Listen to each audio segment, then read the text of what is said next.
Един от основните футболисти на Просеник, Себайдин Нафъзов.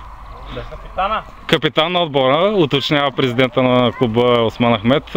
Загубите с 1-2 от Балкан Добра Поляна. 2 думи за срещата. Добър матч за двата отбора, равностоен. Според мен ние бяхме по-добри отбор. Две грешки на защитата и 2 гола.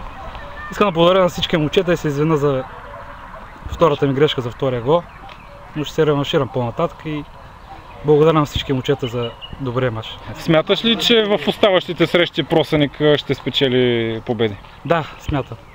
А как ще коментираш изключително доброто представяне на отбора до момента в шампионата? Искам да го коментирам, като поздравявам всички момчета за добрата игра през целия сезон до сега и мисля, че постигнем още повече. А съжаляваш ли, че Просеник няма шанс за първото място? Не съжалявам. Това отборче за тази група си е съвсем нормално. До година живота здраво сме тия момчета, мисля, че постигнем повече. И направо Шампионската лига. Дай Боже! Благодаря ти.